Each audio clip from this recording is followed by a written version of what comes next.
for very legitimate anger. I mean, we saw it particularly played out over the issue of immigration, where so many people's very real concerns, very legitimate concerns about housing, about public services, about access to health and so forth, so much throughout this campaign was able to be blamed on immigration, when we know in actual fact freedom of movement is bringing finance into the country, and the benefits of that finance were not being properly shared. And so one of the learning points surely would have been that what we should have been doing is not just saying, yes, there's an economic dividend from immigration, but actually making sure that that funding went into the places under greatest pressure, so that there was funding for services and, you know, for everything from libraries to leisure centres, to make people understand that there really is something for everybody in this. As you know, the Leave campaign never put a figure on how it wanted to cut immigration. It simply said it would be able to control immigration outside the EU. It begs the question of how many migrants would be allowed in year on year.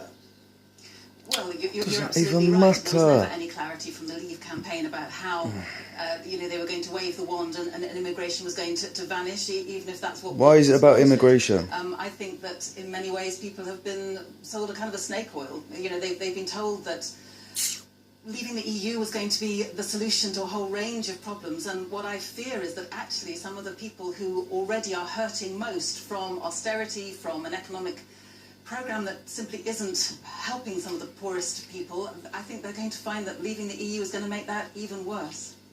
Caroline Lucas, thank you very much for joining us. Let's now go to James Landale, who is at the Remain headquarters, or what's left of the Remain headquarters, which doesn't seem to be very much, James.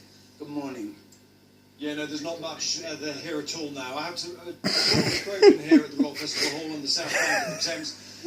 We all remember almost 20 years ago, there's one dude there. Tony Blair gave that famous speech, "A new dawn has broken, has it not?" That was a moment of extraordinary euphoria amongst the crowd.